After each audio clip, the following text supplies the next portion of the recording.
লোক দাখিল পাশ হইয়া তারপর তিনি এই ১৫০০ বছরের সংরক্ষিত ইসলামের ব্যাখ্যা বিশ্লেষণ ফু দিয়ে উড়িয়ে দিচ্ছে, আর তার ভক্তরা খুব শিক্ষিত মানুষ, তারা হজরতকে মাথায় নিয়ে ঘুরে। বুঝো, পীর সাহেব যদি দাখিল পাশ হয়, তার অনুসারীরা কি পাস?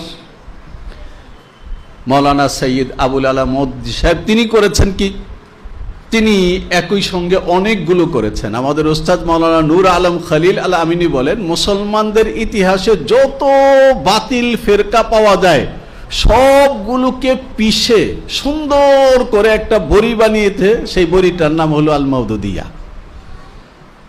সব কিছু একসঙ্গে একেবারে এমন ভাবে পেশানো যে একটাকে আরেকটা থেকে আলাদা করা যায় না। একেবারে আম্বিয়ায়ে কেরামকে পর্যন্ত ছাড়েন নাই, আম্বিয়ায়ে কেরামকে তিনি মাসুম মানেন নাই। তো শিয়ারা হলো তাদের ইমামদেরকে পর্যন্ত মাসুম মানে না, এটা যেমন গুমরাহি, আবার আম্বিয়ায়ে কেরামকে মাসুম না মানা এটা কি আরেকটা গুমরাহি। এটাকে মৌলানা মওদুদী সাহেব যে সাহাবায়ে কেরাম রাদিয়াল্লাহু তাআলা আনহুম আজমাইনকে আল্লাহ জাল্লা জালালুহু ঈমানের আইডল বানিয়েছেন, ওয়াইদা কিলা লাহুম আমিনু কামা আমানান নাস ওয়ালাউ আন্নাহুম আমানু বিমিসলি মা আমানতুম বিহি। উনি নিজে এক পরিভাষা প্রসব করেছেন, মেয়ারে হক। এই মেয়ারে হক কথা কোরআন হাদিসের কোনো জায়গায় নাই, এটা তুমি কোত্থেকে আনলা?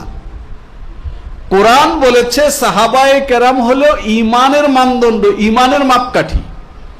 তোমার ঈমান যদি কোন সাহাবীর ঈমানের মতো হয় তাহলে ফাকাদ ইহতাদা, তুমি হেদায়েত ইয়াফতা। আর তোমার ঈমান যদি কোনো না কোনো সাহাবীর সঙ্গে না মিলে তাহলে তোমার ঈমান আউট। কোরআন বলেছে এটা।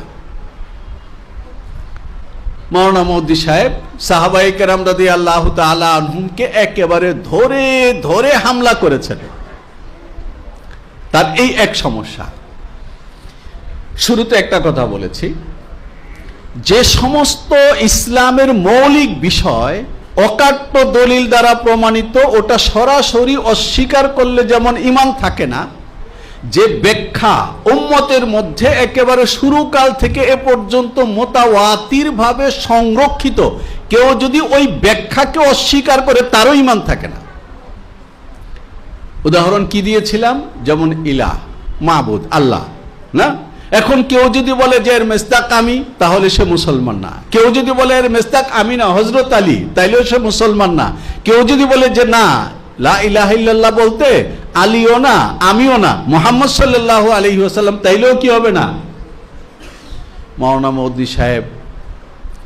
মওদুদী সাহেবের আকীদাগত যে সংকট, এই সংকটের কেন্দ্রীয় জায়গা মানে স্পর্শকতার জায়গা, যেটা শোনার পরে মানুষ মুসলমানদের রক্ত টকবক করে উঠে, সেটা হলো নবী এবং সাহাবী। কিন্তু তার হামলার গোড়ার জায়গা এটা না, তার হামলার গোড়ার জায়গা হলো কোরআনে কারীম। এবং মৌলানা মওদুদী সাহেবের গুমরাহির কেন্দ্রীয় কিতাব হলো কোরআনে কারীম কি চার বুনিয়াদি ইস্তেলাহে।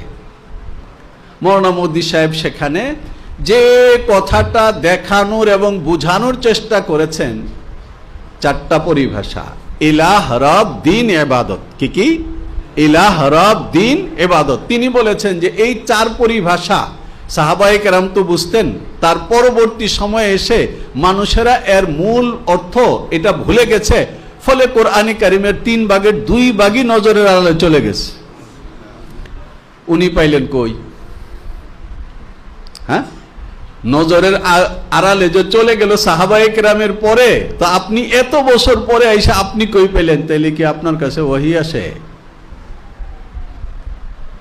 আসতেও পারে। ভদ্রলোক অনেক বড় শিক্ষিত ছিল, এসএসসি পাস, দাখিল পাস, দাখিল, মেট্রিকুলেশন। তারপরে আমরা বলি না, মৌলানা আব্বাস আলী খান তার জীবনী লিখেছেন মৌলানা মওদুদী নামে। এই মগবাজারে তাদের যে কেন্দ্র, সেখান থেকে এটা বিক্রি করা হয়, প্রচার করা হয়। সেখানে বলা আছে এই কথা, একটা লোক দাখিল পাস হইয়া তারপর তিনি এই ১৫০০ বছরের সংরক্ষিত ইসলামের ব্যাখ্যা বিশ্লেষণ ফু দিয়ে উড়িয়ে দিচ্ছে, আর তার ভক্তরা খুব শিক্ষিত মানুষ, তারা হজরতকে মাথায় নিয়ে ঘুরে। বুঝো, পীর সাহেব যদি দাখিল পাস হয়, তার অনুসারীরা কি পাস?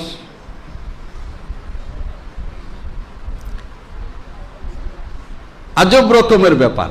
যে একজন শিক্ষিত মানুষ কিভাবে এটা বুঝে।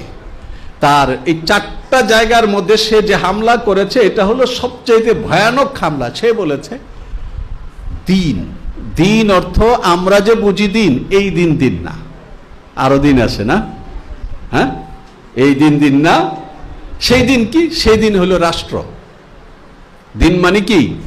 হ্যাঁ, আন আকিমুদ্দিন মানে কি? রাষ্ট্র কায়েম করো। এমনকি আল্লাযীনা ইউকিমুনাস সালাত, তিনি বলেছেন নামাজ কায়েম করা, নামাজ পড়া না। নামাজ কায়েম করা মানে কি? যে সমাজে সবাইকে নামাজি বানাতে হবে। দাখিল পাশ হলে যা আর কি। আপনার এটা কে কইল?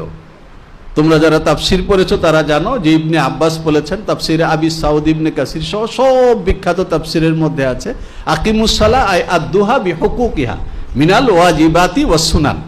সুন্নত, ওয়াজিব, রুকন সব সহকারে যথাযথভাবে নামাজ পড়াকে কি বলা হয়? একামাতে সালাহ। উনি বলেছেন যে এটা না, উনি বুঝছেন।